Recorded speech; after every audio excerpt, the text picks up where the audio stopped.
Comparing fractions with different numerators, different denominators. They have nothing in common. You see, this is not common and this is not common. So what do? Our focus will be just on the denominator. Okay? And what do? We make them have something in common. A good way to do that is the LCM, so that they can all have the same denominator. So what's the lowest common multiple of 2, 3, and 4? So you have the lowest common multiple of 2, 3, and 4. What's that going to be? You can do guesswork. If you do that correctly, you would have 12. You would have 12. So we have 12. How many 2's do we have in 12? See that? 2 in 12 is 6. That I multiply by the numerator so that I have 6. This fraction, how many 3's do I have in 12? 4. I'll multiply by the numerator so that I have 8. Then how many 4's do we have in 12? 3.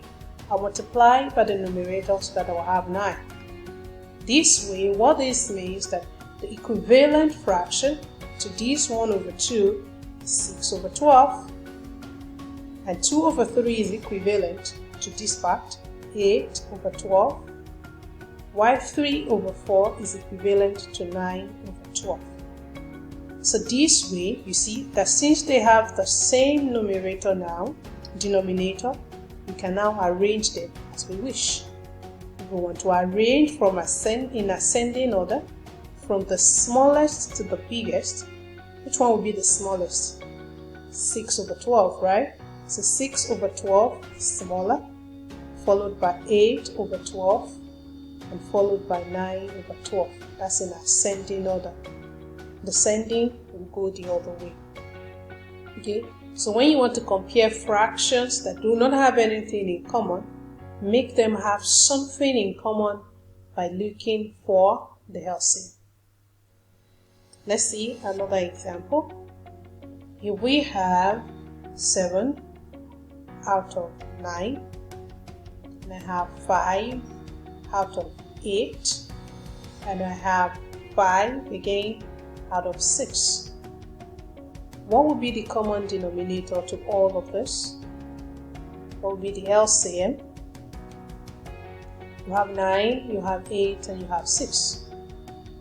If we get the LCM correctly, we would have 72. How many 9's do I have in 72? That will be 8. 8 times 7 is 56. How many 8's do I have in 72? That will be 9. And 9 times 5 is 55. Let's do that. This is 8, right? And this is 9. How many 6 do we have in 72? That would be 12. And 12 times 5 is 60. So can we arrange now? This time around, I want to arrange in descending order, from the biggest to the smallest. So which of this fraction is the biggest? The one with 60, because that's equivalent. 60 out of 72. That's 5 over 6. Followed by what?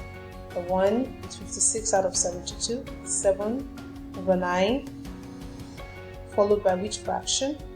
5 out of 8, because that's the one that is equivalent to 45 over 72. That's 5 out of 8. So when comparing fractions that do not have anything in common, make them have something in common using the LCM.